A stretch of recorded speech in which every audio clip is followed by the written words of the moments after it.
Teze tai mažas kaimelis pietryčių Prancūzijoje, į kurį plūsta jaunimas iš įvairių pasaulio šalių. Jaunus žmonės atvykti čia traukia Teze brolių gyvenimo pavyzdys, maldos paprastumas ir atviras bendravimas. Viskas prasidėjo 1940 metais, kai brolis Rože iš Šveicarijos atvyko į Prancūziją. Bendruomenės pradžia – tai Antrojo pasaulinio karo metai, rūpestis pabėgėliais ir našlaičiais. Šiandien Teze bendruomenė vienija apie 100 brolių, katalikų ir protestantiškų konfesijų atstovų iš beveik 30 šalių. Per metus Teze aplanko apie 100 000 jaunų žmonių iš viso pasaulio.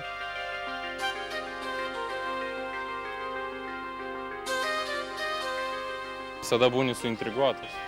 Tokios minios jaunų žmonių važiuoja melstis į tolimą šalį. Galbūt pirma tai būna smalsumas. Pirmas važiavimas visada žmonės tokie kaip detektyvai važiuoja išsiaiškinti, o kas čia bus, o kodėl, o ką, arba bando tiesiog gal paneigti, kad taip neįmanoma, bando pamatyti, gal čia man meluoja.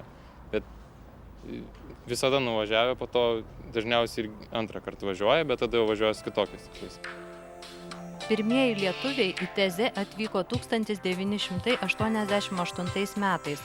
Sovietiniais laikais tai prilygo stebuklui.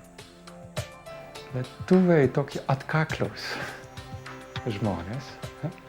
Jeigu ką nors nori, tada ir taip padaro. Netgi jie reikia nuveikti daug sunkumų, daug problemų, gauti paso.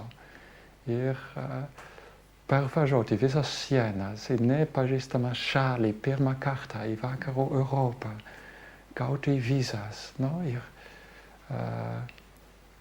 prisimenu, kad netgi pirmą kartą mačiau atvažiuojant į Teze, atvažiavo grupė su kietų autobusu, su kaimo autobusu atvažiavo iki Teze.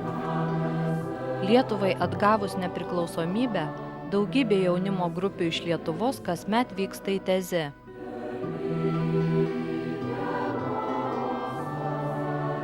Teze būdamas supratau, kad Dievas kviečia į draugystę mane tokį, koks aš esu. Jau dabar. Jau 30 metų Teze bendruomenė rengia tarptautinius susitikimus gyvenimo prasmės ir tikėjimo ieškančiam jaunimui įvairiuose miestuose.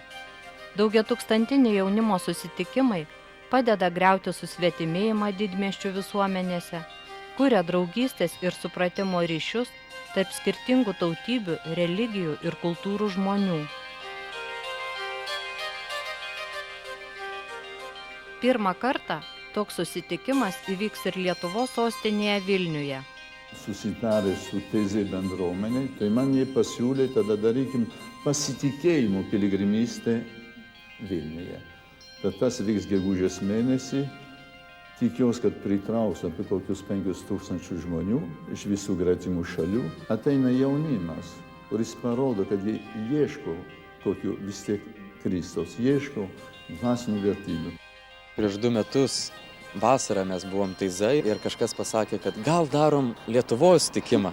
Tai mes juokėmės gal pusę valandos ir tame sutikime nieko negalėjom kalbėti, tik tai juokėmės, nes tai buvo didelis šposas toks.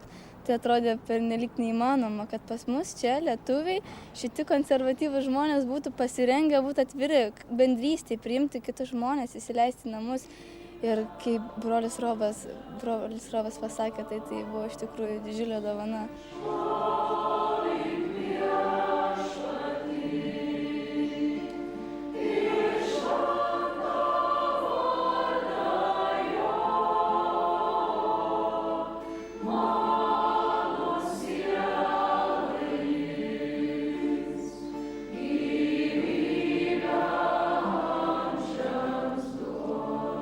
Pasitikėjimas ir piligrimystė Vilniuje ypatingų būdų reiškiasi per Dievo gailestingumą. Žmonių pasitikėjimas ir ne tik Dievu, bet ir vieni kitais, nes tie žmonės, kurie atvyks į svečius į Vilnių iš kitų Lietuvos miestų ar iš užsienio, jie turi pasitikėti mumis, Vilniečiais, kad mes juos priimsim, kad apgyvendinsim. O taip pat mes turim pasitikėti svečiais, kad priimti juos į savo namus po savo stogu.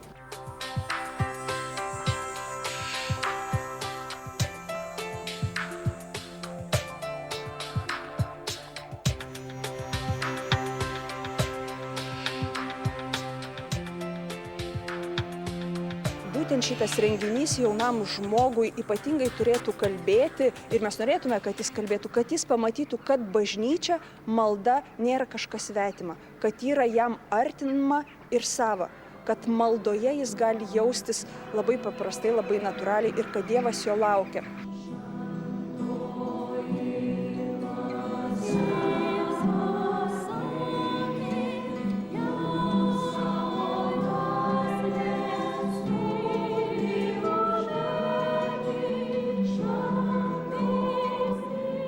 Tai bus didelis įvykis Vilniaus mieste. Vilnius bus Europos kultūros sostinė ir Lietuva švęs savo 1000 metų paminėjimą. Tai renginys skirtas jaunimui, kuris bus suburtas į vieną vietą, bus labai gražus liudijimas visam miestui, kad tiek daug žmonių ir visi meldžiasi ir visi ieško Dievo.